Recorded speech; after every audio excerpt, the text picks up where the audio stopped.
채무자가 이행을 하지 않습니다. 이행을 하지 않으면 이때 가서 판결문을 들고 가가지고 강제로 두들겨 패거나 장기를 냈다가 팔아버린다. 이런 건 그래서 계약이 깨지고 싸움이 나는 건 원하지 않은 거니까 원하지 않은 건 국가가 해결하는 거야. 원하는 건 상황을 당하지 않도록 열심히 공부해서 주택관리사 자격을 취득해서 관리소장님으로 활동을 하시는 훌륭한 분들이 되셨으면 좋겠습니다.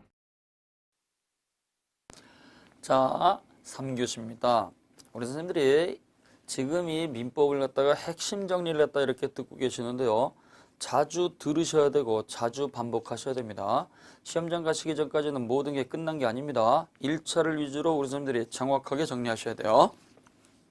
교재를 보시면 161쪽에 물건의 분류 이렇게 나와 있죠. 민법에서 말하는 물건은요. 물건의 정의 규정, 그 다음에 부동산과 동산, 그 다음에 주물과 종물, 그 다음에 원물과 과실이죠. 요것만 민법에서 말하는 물건이지 단일물이라든가 합성물이라든가 집합물이라든가 특정물이라든가 불특정물이라든가 융통물이라든가 불융통물이라든가 이러한 것들은 민법에서 말하는 물건이 아니고 학문상 구별이 되는 거예요. 법에서 말하는 물건은요. 부동산, 동산, 주물과 종물, 원물과 과실입니다. 따라서 보기에다가요. 다음 중 민법에서 말하는 물건인 것을 고르면 아닌 것을 고르면 구별해 내셔야 돼요. 자, 그래서 부동산과 동산에서는 어떤 것들이 출제가 되느냐. 자, 부동산이라고 하는 게 있고 동산이라고 하는 게 있죠. 여기서는요. 두 가지가 출제가 될 수 있어요. 다음 중 부동산인 것을 고르면 부동산이 아닌 것을 고르면 그래서 부동산과 동산의 구별 문제가 나오고요. 이렇게 구별을 했을 때 부동산과 동산은 어디에서 차이가 있느냐. 구별 실익이 문제가 돼요. 구별 실익. 자, 그래서 이 구별 실익이 요즘에 가장 많이 출제가 되는 건데요. 구별 실익은 부동산, 동산, 부동산과 동산의 차이점을 말하는 거예요. 차이점. 그래서 구별 실익 위주로 정리하십니다. 근데 이제 기본적으로 구별도 우리가 알고 계셔야 돼요. 자, 그래서 두 가지 정리합니다. 부동산인 게 있고 부동산 아닌 게 있습니다. 자, 그래서 이 부동산이라고 하는 것은요. 우리 법 조문에 보게 되면 토지 및 정착물을 갖다가 우리는 부동산이라고 합니다. 그래서 토지라고 하는 게 있고 그 다음에 정착물이라고 하는 게 있어요. 정착물. 자, 그래서 토지도 부동산이 되는 거죠. 토지라고 하는 것은요. 필지로 구별을 합니다. 필지. 따라서 필지로 쪼개져 있는 것은요. 이걸 갖다가 우리가 부동산의 개수, 토지의 개수로 하는데요. 필지는 그 크기가 다 다를 수 있습니다. 자, 이때 토지의 경계선이라고 하는 게 있는데요. 바다와 토지의 경계선은 만조 수위선을 경계로 합니다. 그 다음에요. 이 토지를 갖다 갖고 있으면 토지 소유권은요. 지상으로 무한대, 지하로 무한대가 아닙니다. 따라서 정당한 이익 범위 내에서 토지 소유권을 행사할 수 있어요. 이때 토지 소유자는요. 정당한 이익 범위 내에서 토지 소유권을 갖다가 행사할 수 있다. 따라서 공공복리로서 제한할 수가 있고 이때 토지의 구성 부분이 있습니다. 흙이라고 하는 게 있죠. 토사, 그 다음에 돌멩이 암석이죠. 그 다음에요. 지하수, 그 다음에요. 지하 온천수. 그래서 지하수라든가 온천수와 같은 것들은요. 이건 전부 다 토지의 구성 부분이니까 토지 소유자가 소유권을 갖다가 행사할 수 있는 것이고 독립된 물건이 아닙니다.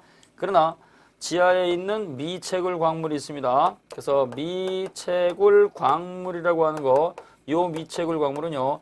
토지 소유자가 소유권을 갖다가 주장하지 못하고 요건 전부 다 국가 소유, 국유가 되는 것이고 광업권의 대상이 된다는 걸 기억을 하셔야 돼요. 광업권의 대상. 이때 이 토지의 구성 부분으로서 하천이라고 하는 게 있는데요. 요 하천이라고 하는 것은요. 전부 다 개인 소유할 수 없습니다. 하천은 전부 다 국유죠. 그래서 하천은 개인 소유의 대상이 될 수가 없고 국가 소유가 되는 것이고 이러한 하천 부지는 요거는 등기할 수가 있기 때문에 요거는 개인 소유가 허용이 되죠. 그래서 하천 부지는 개인 소유가 가능하다. 그 다음에 개인 도로가 있죠. 사도는 요거는 개인 소유가 허용이 됩니다. 따라서 개인 도로는 저당권 설정이 가능한 거예요. 그러나 도로 부지는 도로법상 요거는 개인 소유가 허용되지가 않습니다. 자, 그래서 이렇게 토지라고 하는 것은 요거는 필지를 갖다가 쪼개놓고 독립된 부동산으로 인정을 해줍니다. 그럼 이제 토지에 붙어있는 정착물이 있는데요. 이때 이 독립된 정착물은 어떤 것들이 있느냐.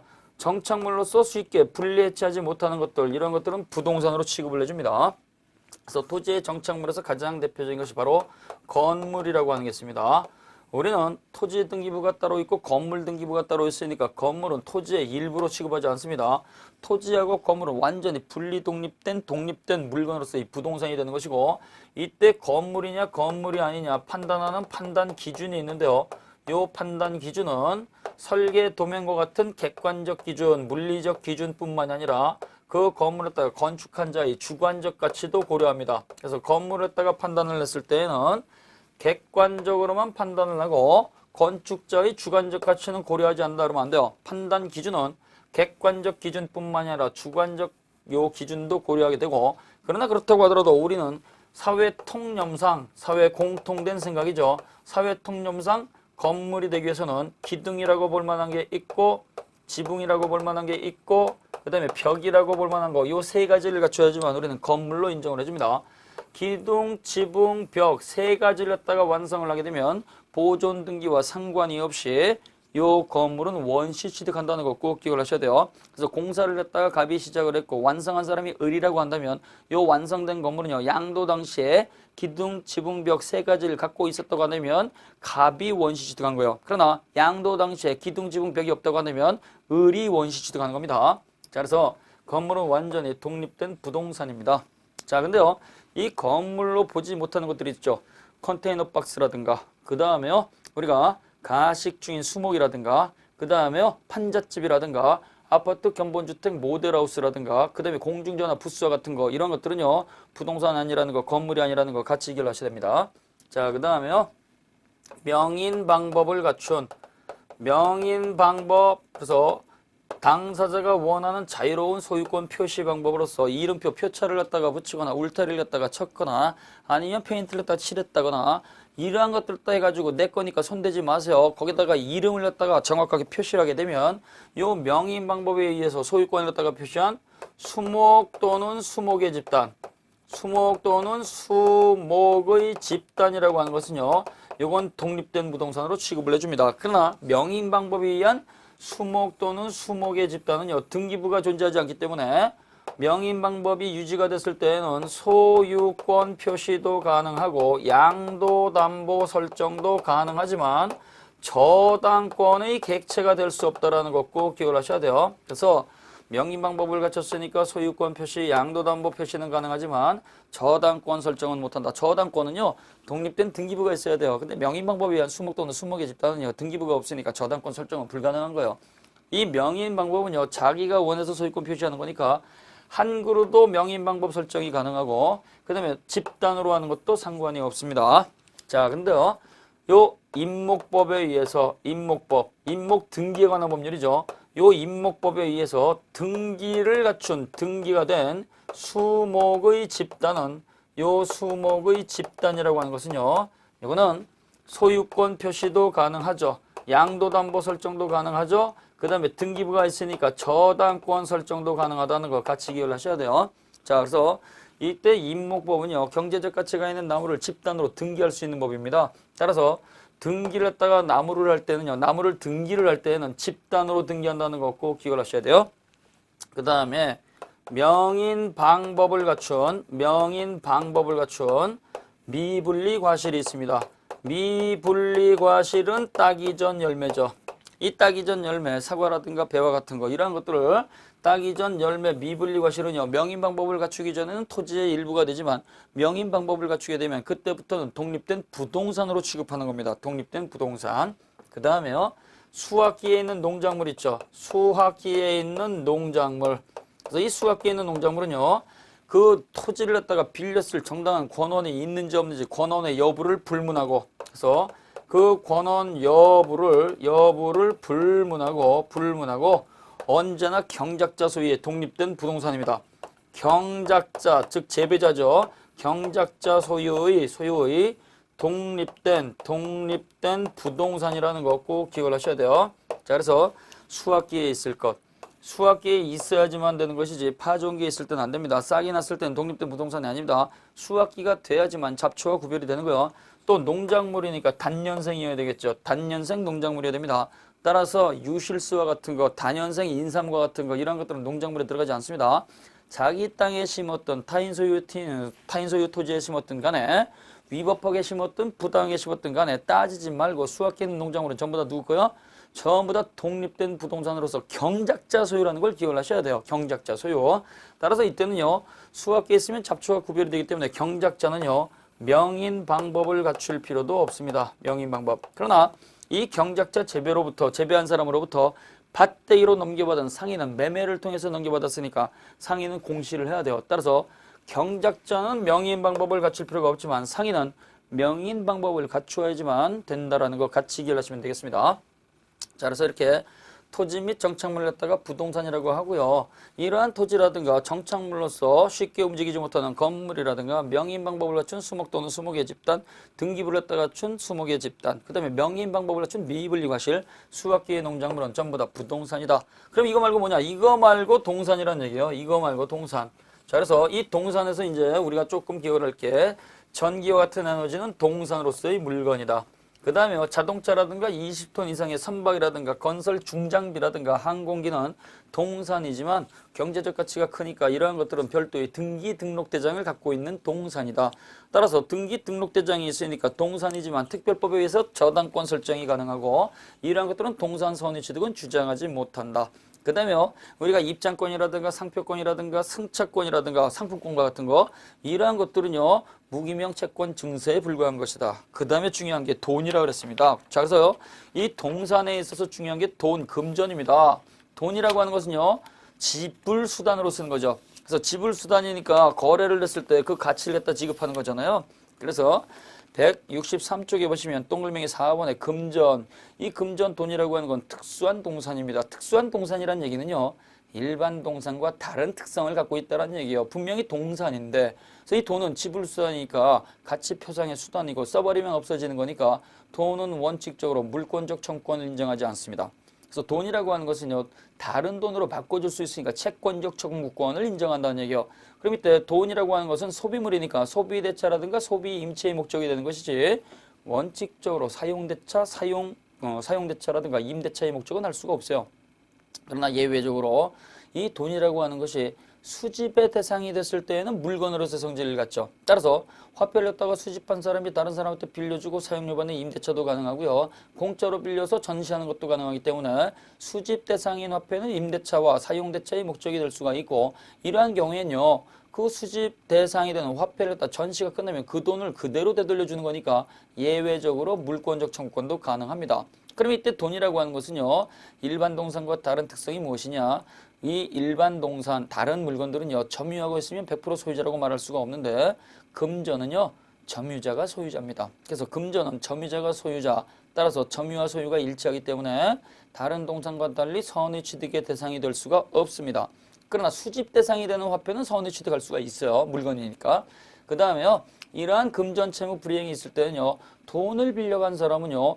무과실 책임을 져야 된다는 거 기억을 하셔야 돼요. 갑이 을에게 1000만 원 빌려줬는데 을이 그 돈을 갖다가 변제하기 위해서 은행에서 1000만 원 이렇게 찾아다 놓고 그 다음날 갚으려고 했습니다. 근데 지나가는 행인이 세상을 비관을 해가지고 그 을 집에다가 불 질러버렸어요. 그래가지고 돈도 타고 집도 탔다. 이랬을 때 채무자 을이 갑 채권자를 찾아가서 내 잘못이 아니니까 돈 못 갚겠습니다. 이렇게 말하는 건 허용되지가 않습니다. 그래서 같이 읽어 놓으시고요. 그 다음에 거기 보시면 163쪽에 부동산과 동산의 구별 실익이라고 하는 게 있어요. 요거 별표 3개 놓으시고 이 도표는요. 왼쪽이 제일 중요한 거예요. 자, 도표 봅니다. 부동산과 동산의 구별 실익인데요. 구별 실익은 차이점을 말한다 그랬어요. 부동산, 동산이 똑같이 취급하게 되면 구별할 필요가 없잖아요. 그래서 구별 실익 차이점이 있으니까 구별을 하는데 어디에서 차이가 있느냐? 부동산과 동산은 물권의 개념이 달라요. 그래서 이 물권의 개념 정의인데요. 부동산은 토지 및 정착물을 말하는 것이고 이때 동산이라고 하는 것은요. 부동산 이외의 물건을 말하는 거죠. 그 다음에요. 민법에서 말하는 민법상 물권은 8가지가 있죠. 점유권, 소유권, 지전, 저질 이렇게 8가지 권리가 있는데요. 이 8가지 민법상 물권은요. 부동산에는 7가지가 적용이 되고 질권이 빠집니다. 그래서 질권이라고 하는 것은요. 동산을 갖다가 담보로 제공받거나 지상권, 전세권 이외의 기타 권리를 담보로 제공받는 것이기 때문에 질권은 부동산에는 적용할 수가 없습니다. 근데요. 이때 8가지 물권 가운데서 동산에는요. 4가지 물권을 적용을 해줍니다. 그래서 점소유질이라고 그랬어요. 점유권, 소유권, 유치권, 질권 이런 것들은 동산에도 적용이 가능한 거죠. 그 다음에요. 공시의 원칙은 부동산, 동산 전부 다 적용을 합니다. 그러나 공시의 방법이 다르죠. 공시의 원칙은 부동산도 공시하죠. 그 다음에 동산도 공시하는데요. 이때 공시의 원칙은 똑같이 적용이 되기 때문에 구별실익 차이점이 없어요. 그러나 공시의 방법 어떻게 공시할 것이냐. 부동산은 등기부가 존재하는 거니까 등기를 갖다가 이전해야 되고 동산은 등기부가 없으니까 인도를 하는 거죠. 그럼 이때 등기가 된 것을 갖다가 믿고 거래하면 보호받느냐. 부동산은 등기를 믿었다고 하더라도 보호받지 못합니다. 그래서 공시의 원칙은 동산에만 인정이 되는 거예요. 부동산은 등기부가 있는데요. 이 등기를 갖다가 위조를 해가지고 다른 사람이 그 위조된 등기를 갖다가 믿고 넘겨받았다고 하더라도 이거는 소유권 주장할 수가 없어요. 근데요. 동산이라고 하는 것은 점유의 인도기 때문에 가지고 있는 걸 믿고 인도받았을 때는 거래의 신속을 위해서 동산은 공신의 원칙, 선의 취득이 가능하죠. 그 다음에요. 무주물 선점이라든가 취득시효 기간이 다릅니다. 자, 그래서 부동산은 취득시효가 인정이 되고 동산도 취득시효가 인정이 되기 때문에 취득시효 인정 여부 이렇게 되면 구별실익이 없어요. 부동산도 취득시효가 가능하고 동산도 취득시효가 가능합니다. 뭐가 다르냐? 기간이 달라요. 그래서 부동산은 점유 취득시효는 20년 이상이고요. 그 다음에 등기부 취득시효는 10년 이상이죠. 그러나 동산은 선의 취득이 5년이고요. 악의 취득은 10년입니다. 그래서 취득시효가 인정된다는 점에서는 부동산과 동산은 차이점이 없는데요. 기간이 다르다는 걸 기억을 하셔야 돼요. 그 다음에 무주물 선점이죠. 이 무주물 선점은 동산만 무주물 선점이 가능하고 무주의 부동산은 언제나 국유입니다. 그 다음에요. 용익물권 설정이죠. 용익물권은 사유용 수익이 가능한 것이고 처분을 못하는 게 원칙이죠. 그래서 이 용익물권은 지상권, 지역권, 전세권이죠. 지상권과 지역권은 토지만을 대상으로 하는 것이고 전세권은 토지 또는 건물을 대상으로 하는 겁니다. 어찌됐든 토지만을 대상으로 했던 토지와 건물을 갖다가 대상으로 했던 간에 부동산에만 쓰는 것이 용익물권입니다. 따라서 동산은 용익물권 설정 자체가 불가능한 거예요. 그러나 주의할 게 담보물권 설정은요 구별실익이 없어요. 부동산을 담보로 제공할 수도 있고 동산을 담보로 제공할 수 있으니까 담보물권 설정 그러면 구별실익 없습니다. 그럼 이때 담보물권은요 유치권, 저당권, 질권, 유저질인데요. 이건 그 하나하나 구별을 하셔야 돼요. 유치권은요 그 물건으로부터 발생된 채무의 변제를 했다가 받기 전까지 그 물건의 인도를 거절할 수 있는 건데요. 유치권의 대상은 부동산도 유치할 수 있고 동산도 유치할 수가 있고 유가증권도 유치할 수 있으니까 유치권 이것은요 구별실익이 없습니다. 그러나 저당권이라든가 질권은 구별실익이 있죠. 저당권은 부동산과 지상권, 전세권, 그 다음에 질권은 동산과 기타 재산적 권리죠. 따라서 저당권은 부동산을 대상으로 하는 것이 원칙이고 그 다음에 질권은 동산에만 쓰는 말이기 때문에 이때는 구별실익이 있다라는 얘기예요. 자, 그 다음에요. 그 다음 페이지 164쪽에 보시게 되면 자, 상린관계라고 하는 게 있어요. 이 상린관계는요. 부동산에만 적용이 되는 것이고 동산에는 상린관계 규정을 적용할 여지가 없어요. 상린관계가 말 그대로 서로 인접한 부동산의 이용조절관계죠. 그래서 토지와 토지를 갖다가 맞대고 있을 때 경계선 부분에서 건축을 하게 되면 어떻게 돼요? 예, 그 옆에 있는 인접한 토지에 들어가서 본의 아니게 쓸 수 있기 때문에 이때 부동산의 이용조절관계를 갖다가 우리는 상린관계 규정이라고 하고 이건 동산에는 적용될 여지가 없습니다. 그 다음에요. 부합 혼화 가공을 갖다가 우리가 첨부라고 하는데요. 이 첨부는요. 부합의 효과가 다르고 혼화와 가공은 동산에만 쓰는 말이고 부동산에는 쓰지 않습니다. 그래서 부합은 물건과 물건을 갖다가 결합하는 건데요. 부동산에다가 동산을 갖다가 결합하게 되면 별도의 의사표시가 없으면 부동산 소유자 갑이 가져가는 게 원칙. 그러나 동산과 동산의 부합에 있어서는요. 이거는 갑 또는 을이 될 수가 있죠. 주된 동산 소유자가 가져가는 게 원칙이기 때문에 처음부터 부동산 소유자만 가져가는 부동산의 부합하고 동산과 부합은 서로 효과가 다른 겁니다. 그 다음에요. 그 밑에 있는 거 혼화와 가공이죠. 혼화하고 가공은 섞인 것, 그 다음에 가공은 기술을 붙이는 건데요. 이건 전부 다 동산에만 혼화, 가공이 인정이 되는 것이고 부동산에는요. 혼화라든가 가공은 써먹을 수가 없습니다. 적용되지 않아요. 그 다음에요. 환매는 부동산도 인정이 되고 동산도 인정이 되는데요. 이때 환매는요. 팔기는 팔지만 팔고 싶어서 파는 게 아니고 돈이 급해서 돈을 마련할 목적으로 파는 거죠. 따라서 이때 이 물건을 갖다가 매도한 매도인은요. 매수인에게 내가 돈이 급해서 파는 거니까 당신이 일정 기간 동안 갖고 계세요. 내가 다시 사러 올게요. 이렇게 조건을 붙여서 파는 게 환매입니다. 따라서 환매는 부동산도 인정이 되고 동산도 인정이 되는데요. 환매 기간이 다릅니다. 자, 그래서 부동산은 최장 5년을 초과할 수가 없고 동산은 3년을 초과할 수 없는데요. 이걸 당사자가 특약으로서 기간을 늘리게 되면 환매 전부가 무효가 되는 게 아니고 법이 정한 기간대로 5년 또는 3년으로 유효가 된다는 것도 같이 기억하셔야 됩니다. 그 다음에 재판 관할이 다르죠. 부동산은 고정이 되어 있으니까 이때 부동산 소재지 관할법원으로 갈 수가 있는데요. 동산은 떠돌아다니는 거잖아요. 떠돌아다니는 거니까 동산에 관해서는 관할 법원 자체의 규정이 존재하지 않습니다. 그 다음에 강제 집행의 방법이 다르죠. 부동산은 강제 경매라든가 강제 관리가 가능한데요. 요 동산이라고 하는 건 딱지, 압류를 붙이는 거예요. 압류. 자, 그래서 선생님들이 이렇게 보시고요. 그 밑에 주의할 내용, 그 주의할 내용은 우리 선생님들이 잘 정리해서 눈으로 확인하셔야 됩니다. 그 다음에 이제 부동산과 동산 다음에 주물과 종물이라고 하는 게 나오죠. 자, 이 주물과 종물인데요.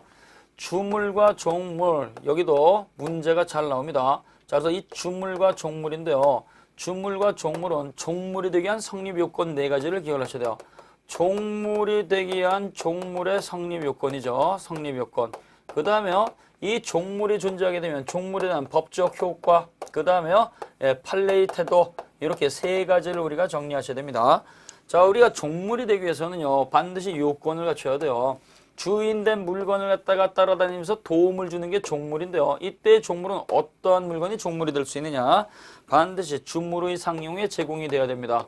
주인된 물건의 상용에 공할 것 그럼 뭐요? 제공이 될 것. 주인된 물건의 상용에 제공이 되기 때문에 주물의 소유자라든가 주물의 이용자를 따라다니는 게 아닙니다. 반드시 주물을 따라다녀야 돼요. 주물의 소유자, 주물의 이용자가 아닙니다. 그 다음에 상용이니까 상은 언제나 항상 도움을 줘야 되고 일시적으로 제공되는 것은 종물이 될 수가 없습니다. 용이니까 용도죠. 따라서 그 본질적 효용이요. 그 본질적 효용과 관련이 있을 때만 종물이 되는 것이고 언제나 따라다닌다고 하더라도 그 본질적 효용과 관련이 없으면 종물이 될 수가 없습니다. 자, 이러한 주물, 그래서 주물의 상용에 제공이 되는 것만 우리가 종물이라고 하죠. 그럼 이때 종물이 되기 위해서는요, 주물의 구성부분이 되면 안 됩니다. 주물의 구성부분이 돼버리면 주물의 일부가 돼버리기 때문에 종물이 될 수가 없어요. 따라서 종물이 되기 위해서는 반드시 주물과 종물이 서로 떨어져 있는 독립된 물건이 됩니다. 독립된 물건. 따라서 독립된 물건이면 부동산도 종물이 될 수가 있고 동산도 종물이 될 수 있습니다. 그래서 본체에 떨어져서 축조가 된 사랑채라든가 그 다음에 본체에 떨어져 있는 공동 목욕탕이라든가 그 다음에 농가에 떨어져 있는 작은 창고 같은 거 이런 것들은 부동산으로서 종물이 될 수 있다는 얘기예요. 자, 그 다음에 이렇게 종물이 되기 위해서는요, 서로 도움을 갖다가 주고 받아야 되기 때문에 장소적으로 밀접해야 되겠죠. 장소적으로 밀접성을 가져야 된다. 한마디로 가까이 있어야 된다는 얘기예요. 근데요, 일시적 이탈은 여전히 종물이라는 걸 기억을 하셔야 됩니다. 영원한 이탈이 아니고 일시적 이탈. 그래서 갑이라고 하는 사람이 출장을 가면서 열쇠를 들고 출장을 갔다. 그럼 이 열쇠는요, 자물쇠의 종물이 되죠. 다시 복귀하게 되면 종물이 되는 거니까 일시적 이탈은 여전히 종물입니다. 그 다음에요, 이러한 종물이 되기 위해서는요, 원칙적으로 주물 소유자가 자기의 물건을 갖다가 종물로 해야 돼요. 그래서 주물 소유자의 물건일 것. 텔레비전 리모컨 종물이죠. 그래서 리모컨이 사라지니까 옆집에 가가지고 옆집 리모컨 들고 와가지고 내 겁니다 이렇게 하면 안 된다는 얘기예요. 그래서 자기의 물건이어야 돼요. 주물 소유자의 물건을 갖다가 종물로 하는 게 원칙. 그러나 여긴 예외가 있어요. 타인에게 피해를 갖다가 끼치지 않으면, 즉 제3자한테 손해를 끼치지 않으면 타인 소유 물건도 예외적으로 종물로 할 수가 있다. 어디까지나 이익을 침해하지 않아야 된다는 겁니다. 그 다음에 효과죠. 이때 종물이 성립하게 되면은요, 이때 종물은 주물과 반드시 똑같이 처분할 이유는 없습니다. 따라서 우리는 100조 2항에다가요, 종물은 주물의 처분에 따른다. 즉 주물이 움직이면 종물이 따라가는 게 원칙인데 임의규정이라고 그랬어요. 임의규정이니까 이러한 규정은 임의규정으로서의 성격을 갖고 있기 때문에 당사자의 반대 특약이 있으면 그 특약은 언제나 유효입니다. 주물은 팔지만 종물은 팔지 않겠습니다. 이런 특약이 있으면 종물은 따라가지 않습니다.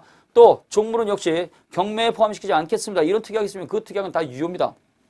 자, 그 다음에요, 저당권 설정 전후를 불문하고 저당권 설정 전에 있었느냐 나중에 만들어졌느냐 설정 전후로 했다가 불문하고 별도의 특약이 없으면 종물은 저당권 효력을 받습니다. 따라서 주유소의 주유기가 저당권 설정 당시에 존재하지 않고 나중에 만들어졌다고 하더라도 종물로서 기능을 하고 있으니까 별도의 의사표시가 없으면 나중에 만들어진 주유기도 경매에 포함이 된다는 얘기예요. 이러한 주물종물 이론은요. 주된 권리, 종된 권리에도 적용이 됩니다. 그래서 주된 권리와 종된 권리에도 유추 적용이 되는 겁니다. 따라서 금전소비대차 주된 권리가 움직이면 종된 권리로서 이자 채권이라든가 담보설정계약이라든가 보증계약도 따라가는 겁니다. 그러나 별도의 특약이 있으면 안 따라갑니다. 그 다음에요. 역시 이러한 것들 경매를 통해 가지고 주된 권리로서 소유권을 갖다가 취득한 자가요. 종된 권리로서 지상권, 임차권도 역시 따라서 취득하게 된다는 거죠. 자, 그래서 이렇게 임의규정으로서 특약이 언제나 유효이다. 저당권 설정 전후를 갖다가 불문하고 언제든지 종물은 경매에 포함이 되는 게 원칙이고 특약이 있을 때는 포함되지 않는다. 그 다음에 주된 권리, 종된 권리도 유추 적용할 수가 있기 때문에 경매를 통해서 소유권, 주된 권리 취득한 사람은 그 지상에 있는 건물을 갖다가 소유할 목적으로 지상권과 같은 거, 그 다음에 임차권과 같은 종된 권리도 취득할 수가 있다. 또 종물을 갖다가 시효 취득할 수 있느냐? 주물을 시효 취득하게 되면 언제나 종물을 시효 취득하는 건 아닙니다. 주물을 시효 취득했다고 하더라도 점유하고 있는 종물에 대해서만 시효 취득을 주장할 수 있다는 거 같이 기억하시면 돼요. 그 다음에 판례죠. 자, 그래서 우리가 판례에서는 구별을 하실게요. 주유소의 주유기는 저당권 설정 전후로 했다가 불문하고 종물입니다. 종물이요. 주유소 부지에 매설이 된 유류 저장 탱크가 있습니다. 유류 저장 탱크는요.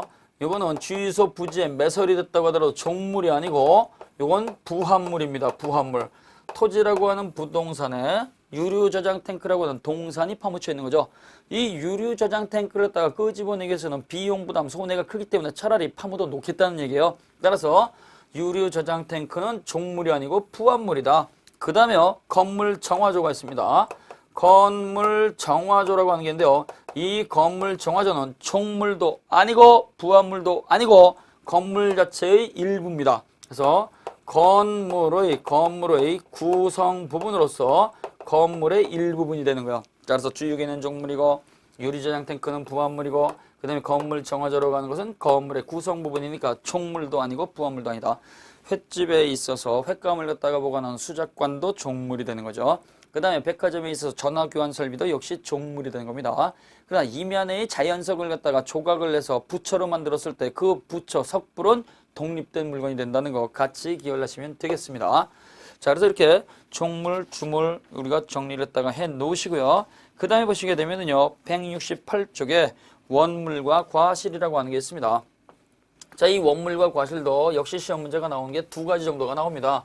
자, 그래서 과실은 천연과실과 법정과실이 있으니까 천연과실과 법정과실을 구별을 하시고 그 다음에요, 천연과실의 수취권자가 누구냐, 그 다음에 과실이냐 아니냐, 이걸 우리가 정리를 하셔야 돼요. 자, 원물이라고 하는 물건이 있고 원물, 그 다음에요, 과실이라고 하는 물건이 있어요. 그래서 이 원물은요, 과실을 만들어 주는 물건입니다. 그래서 우리가 닭이라고 하는 물건이 있을 때 닭으로부터 만들어진 달걀과 같은 걸 갖다가 우리가 과실이라고 그래요. 그 다음에 건물 요 부동산 물건이 있고요. 요 사용대가로 받는 임대료 있죠? 임대료, 요 차임과 같은 거 월세. 요걸 갖다가 우리가 과실이라고 하죠. 그래서 경제적 용법으로서 시장에다가 내다가 팔 수 있는 거, 이러한 달걀과 같은 걸 갖다가 우리는 천연과실이라는 말을 쓰고, 그 다음에 물건의 사용대가죠. 요 사용대가로 받는 것을 갖다가 우리는 법정과실이라는 말을 쓰는 거예요. 법정과실.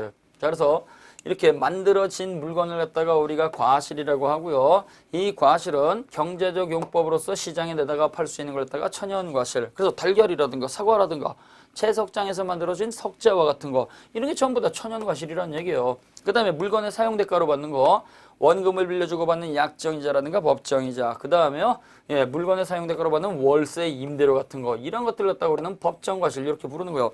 자, 그래서 천연과실은요, 경제적 용법에 의해서 경제적 용법에서 수취하는 산출물을 말합니다. 그럼 이때 천연과실은 누가 가져가느냐? 천연과실은요, 원물로부터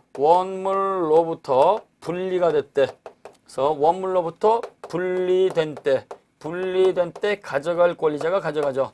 원물로부터 분리가 될 때 가져가는 거니까 원물주의 내지는 분리주의를 채택한 거야. 그래서 달걀은 누가 가져가느냐? 달걀이 만들어졌을 때 닭 주인이 가져가는 게 원칙이란 얘기예요. 이것도 역시 임의 규정이죠. 이것도 역시 임의 규정이기 때문에 과실이 만들어지기 전에 당사자의 특약이 있으면 그 특약에 의해서 과실 수취권자를 지정할 수 있습니다. 갑이 양계장을 하고 을이 그 고기를 갖다 사러 왔을 때 여기 있는 닭들을 갖다가 고기만 사가겠습니다. 그러면 어떻게 돼요? 그때는 고기를 갖다가 파는 소유권 매매가 된다는 얘기예요. 그러나 거기다가 특약을 붙여가지고 고기는 넘겨주지만 얘네들이 낳은 달걀은 내가 갖겠습니다라고 별도의 특약을 하게 되면 그때는 그 특약에 따라서 달걀 소유자가 바뀔 수가 있는 거죠. 따라서 원물로부터 분리가 됐을 때 가져가는 게 원칙인데 임의 규정이니까 분리되기 전에 당사자의 특약이 있으면 그 특약은 언제나 유효란 얘기예요. 꼭 기억을 하셔야 돼요. 이것과 관련해가지고 수취권자 정리하셔야 되고요. 그 다음에 법정과실이죠. 법정과실은요, 물건의 사용대가입니다. 물건의 사용대가, 요 사용대가를 갖다가 우리는 법정과실이라고 하는 거예요. 물건의 사용대가니까 권리의 대가, 권리의 사용대가는 과실이라고 하지 않습니다. 그래서 우리가 주물, 종물은 주된 권리, 종된 권리, 권리에도 적용을 해주는데요. 원물과 과실은 이거는 물건에만 적용이 된다는 거 꼭 기억을 하셔야 돼요. 물건의 사용대가로 받는 금전이 되거나 기타 물건이 될 수 있습니다. 따라서 법정과실은 금전에 한다 그러면 안 돼요. 기타 물건이 될 수도 있어요. 토지를 냈다가 사용을 하고 내가 1년 임대료 300만 원 드리겠습니다. 그러면 그 300만 원이 돈으로서의 법정과실이 될 수가 있어요. 근데요, 300만 원을 따주는 게 아니고 쌀 10가마를 드리겠습니다. 그럼 이때 쌀이라고 하는 물건이 이것도 법정과실이 될 수가 있겠죠. 그럼 이때 법정과실은 이거는 어떻게 가져가느냐라고 하는 건데요. 권리 존속기간 일수의 비율로 가져갑니다. 그래서 권리 존속기간 일수의 비율 또는 비례로 가져가는 거예요. 이 말은요, 권리가 있는 것만큼 날짜만큼 가져가는 거죠. 따라서 부동산을 갖다가 사용하는 임대료가 50만 원이다. 2달 쓰면 100만 원, 석 달 쓰면 150만 원이죠. 한 달 보름을 쓰면 날짜만큼 75만 원이 된다는 얘기예요. 이것도 임의 규정이니까 당사자의 특약이 있으면 그 특약이 유효입니다. 석 달을 갖다가 빌려주는데 한 달치 면제, 그럼 어떻게 돼요? 그때는 날짜만큼 가져가는 게 특약이 있으니까 2달치만 내면 된다는 얘기예요. 자, 그래서 이렇게 천연과실하고 법정과실을 갖다가 구별을 하시면 되는 거예요. 그럼 이때 발생된 천연과실은 누가 가져가느냐? 그 천연과실의 귀속권자가 168쪽에 나와 있죠. 자, 그래서 이때 발생된 천연과실을 갖다가 누가 가져가느냐? 쉽게 달걀은 누가 가져가느냐? 그 다음에 새끼 송아지는 누가 가져가느냐? 새끼 강아지는 누가 가져가느냐? 이렇게 생각하시면 되는 거예요. 자, 그래서 이때 천연과실이 발생이 되면요, 천연과실은 원칙적으로 원물 소유자가 가져갑니다. 원물 소유자. 새끼 강아지 누가 가져가요? 어미 강아지 소유자. 그 다음에 새끼 돼지 누가 가져가요? 어미 돼지 소유자가 가져가는 게 원칙입니다. 그러나 예외적으로 소유자가 아닌데도 불구하고 예외적으로 인정되는 자 많죠. 또 부정되는 자가 있습니다. 예외적으로 가져가지 못하는 자, 그래서 부정되는 자. 이걸 갖다가 우리는 전부 다 공부할 필요는 없어요. 그래서 가져가는 자가 있고 가져가지 못하는 자가 있으니까요. 요 가져가지 못하는 자를 공부해서 반대로 하면 어떻게 돼요? 가져갈 수 있다는 얘기죠. 그래서 예외적으로 인정되는 자, 예외적으로 부정되는 자 있는데요. 원물 소유자가 가져가는 거 원칙 하나 기억을 해 놓으시고요. 우리는 부정되는 자, 가져가지 못하는 자를 기억을 하시면 돼요. 자, 도둑놈과 같은 악의 점유자. 악의 점유자는 자신이 과실을 수취할 수 있는 권리가 없다는, 본권이 없다는 걸 이미 알고 있는 자죠. 따라서 악의 점유자, 도둑놈 같은 사람은 천연과실의 수취권이 없습니다. 암소를 훔쳐가서 새끼 송아지가 나왔다. 그 송아지를 갖다가 누가 갔느냐? 당연히 암소 소유자가 가져가는 것이지 도둑놈이 내 겁니다 할 수는 없어요. 자, 그 다음에요, 수취인이 있습니다. 수취인은 물건을 보관 맡은 사람이죠. 동물병원장. 동물병원장이 그 애완견을 갖다가 또는 반려견을 갖다가 이렇게 보관하고 있는데요. 이게 한 달쯤 있다가 새끼 강아지를 갖다가 나왔다. 그러면 어떻게 돼요? 유학을 갔다 왔거나 아니면 또 외국에 나갔다 왔거나 출장을 갔다 온 사람이 이걸 갖다가 다시 그 강아지 따라 찾아가게 되면 그 새끼 강아지도 전부 다 원물 소유자가 가져가는 게 원칙이라는 얘기여서 보관 맡은 사람은 천연과실의 수취권이 없습니다. 그 다음에요, 돼지 건져준 사무관리자. 사무관리자도 역시 수취권이 없어요. 홍수가 났거나 불이 났을 때 계약과 상관이 없이 그 사람 재산을 갖다가 관리하고 보호한 사람을 갖다가 사무관리자라고 얘기합니다. 따라서 사무관리자도 역시 수취권이 없어요. 그 다음에요, 압류전 저당권자가 있죠. 압류전 저당권자는 천연과실의 수취권이 없습니다. 저당권자는요, 그 담보 목적물을 갖다가 점유한 자가 아니니까 과실 수취권이 없어요. 유치권이라든가 그 다음에 질권은요, 유치권자, 질권자가요, 그 목적물을 갖다가 점유하고 있으니까 수취권이 인정이 되지만 저당권자는 압류전일 때에는 점유가 없으니까 수취권이 없습니다. 따라서 압류전일 때에는 저당권자는 수취권이 없다. 그 다음에요, 목적물 인도전의 매수인이 있습니다. 목적물 인도전일 때의 매수인은 당연히 인도전이니까 수취권이 없죠. 목적물 인도받고 나서 매수인이 수취권을 가져요. 그러나 단 예외적으로 목적물 인도전이라고 해도 대금 지급을 했다가 완납을 했을 때에는 매수인이 수취권이 있다는 것 같이 기억하시면 됩니다. 자, 그 다음에요. 제한능력자가 있죠. 제한능력자는요, 제한능력을 이유로 취소를 하게 되면 현존이익범위에서 반환하기 때문에 어미강아지를 갖다가 산 고등학생 미성년자가요, 그 계약을 취소를 하게 되면 어미강아지뿐만이 아니라 새끼강아지까지 전부 다 되돌려줘야 됩니다. 그 다음에 정당한 법률관계에 있어 빌려준 자, 정당한 법률관계에서 빌려준 자가 있죠. 그래서 빌려준 자 임대인이라든가 사용대주라든가 지상권 설정자, 전세권 설정자는 수취권이 없습니다. 따라서 정당하게 빌려 쓰는 임차인이라든가 사용차주라든가 그 다음에 전세권자, 그 다음에 지상권자와 같은 빌려 쓰는 자가 갖는 거예요. 따라서 제한능력자도 못 갖는다, 빌려준 자도 못 갖는다. 같이 기억을 하셔야 돼요. 그럼 이제 반대로 가면 되는 거예요. 악의의 점유자는 못 가지니까 선의의 점유자, 선의 점유자는 과실을 수취할 수 있는 본권이 있다라고 오신한 자죠. 선의의 점유자는 수취권이 있습니다. 그 다음에 수취인은 못 가지니까 보관시키는 임치인이 갖겠죠. 임치인. 그 다음에 사무관리자 못 가지니까 사무관리자 못 가지니까 원물 소유자가 갖는 거예요. 원물 소유자. 그 다음에요. 압류전일 때는 저당권자가 못 갖고 압류전일 때는 누가 가져요? 압류전일 때는 채무자인 저당권 설정자가 갖는 거죠. 설정자. 그 다음에 목적물 인도전의 매수인은 못 갖죠. 목적물 인도전일 때 매수인이 못 가지니까 목적물을 인도하기 전에는 인도전일 때는 매도인이 갖습니다. 매도인. 그러나 목적물 인도전이라고 해도 우리는 대금 지급을 갖다가 완납을 했을 때는 그때는 매수인이 갖는다 그랬어요. 그 다음에 제한능력자가 못 가지니까 제한능력자와 거래한 상대방이 갖겠죠. 그 다음에 빌려준 자가 못 가져가니까 이때는 빌려 쓰는 자, 그래서 임차인이라든가 사용차주라든가 지상권자, 전세권자가 수취권이 있다는 것 같이 기억을 하셔야 돼요. 특히 요 선의 점유자고 악의 점유자가 문제가 되는데요. 이때 선의 점유자라고 하더라도 본건 소송에서 패소하게 되면 소를 제기한 시점부터 악의 점유자가 된다는 거 꼭 기억을 하셔야 돼요. 그래서 갑이라고 하는 사람하고 을이라고 하는 사람이 이렇게 이매를 갖다 이렇게 맞대고 있습니다. 그래서 여기까지가 경계인 줄 알았어요. 그래서 여기서부터가 갑의 토지, 여기서부터가 을의 토지 해가지고 여기에 있었던 천연과실이 이렇게 많이 있었는데요. 이때 갑이라고 하는 사람이 여기서 나온 천연과실을 갖다가 전부 다 따간 거예요. 근데 을이 보니까 요 필지를 따 보니까 아무래도 자기 땅이 여기가 아닌 것 같아요. 여기인 것 같아요. 여기. 해가지고 소송을 제기를 했어요.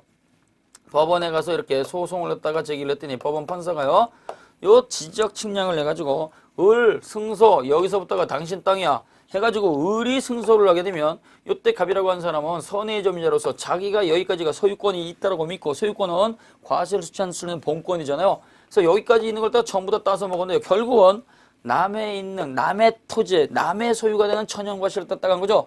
이랬을 때는 요 갑이라고 하는 선의 점유자는요, 과실 수취권이 있으니까 당연히 그것에 대해서 손해배상할 책임도 없고 부당히 들어서 반환할 책임도 없어요. 근데요, 그럼 이때 갑이라고 하는 사람이 소송에서 패소하게 되면 언제부터 악의 점유자로 바뀌느냐?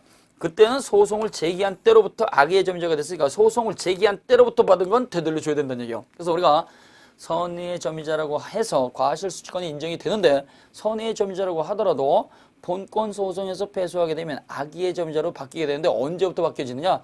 패소 판결이 확정됐을 때로부터 악의의 점유자가 되는 게 아니고 소송을 했다가 제기한 시점부터 악의의 점유자가 된다는 걸 꼭 기억을 하셔야 돼요. 그러니까 소송 제기한 때로부터 받은 건 되돌려줘야 된다는 얘기죠. 근데요, 이러한 법정 과실로 취급해 주는 게 또 하나 있죠. 그것이 바로 물건의 사용이익입니다. 이 물건의 사용이익이라고 하는 것은요, 공짜로 쓴 걸 말하는 거예요. 공짜로 쓴 걸. 자기 물건이 아닌데 자기가 소유자라고 믿고 공짜로 썼으니까 이때에는 그 물건 갖다가 반환하면서 사용 대가를 갖다 되돌려 주느냐, 그건 아니란 얘기예요. 선의 점유자니까 사용이익도 법정 과실과 똑같기 때문에 이 사용이익을 반환할 책임은 없다. 꼭 기억을 하셔야 돼요. 그럼 이때 과실이냐 아니냐 따질 수가 있는데요. 사과 열매 과실이죠. 우유도 과실이죠. 그 다음에요. 우리가 임대료도 과실이라고 그랬어요. 그래서 이렇게 과실이 있는데요. 물건에 사용대가는 법정과실이라는 말을 쓰고 그 다음에요. 권리에 사용대가는 과실이라는 말을 안 써요. 컴퓨터 프로그램 사용료 과실 아닙니다. 그 다음에요. 우리가 근로를 했다 제공하고 받을 수 있는 월급 이것도 역시 과실이 아니죠. 왜 사람이 아니니까. 그 다음에 주식을 했다 투자하고 받는 주식에 대한 투자 배당금 이것도 역시 과실이 아니에요. 특히 이자를 주의하셔야 되는데요. 약정이자라든가 법정이자는 원금 사용대가니까 요거는 법정과실에 해당합니다. 그러나 연체이자라든가 지연이자는요. 요거는 제 날짜에 이자를 지급하지 못해서 채권자에게 손해를 끼쳤으니까 연체이자고 법정이자는 법정과실이 아니고 요거는 손해배상 청구권의 대상이 된다는 거 꼭 기억을 하셔야 돼요. 자, 그래서 우리 선생님들이 이렇게 과실에 대한 걸 갖다가 정리를 했다 잘 하시고요. 잠깐 쉬셨다가 기타 분류를 살펴보도록 하겠습니다.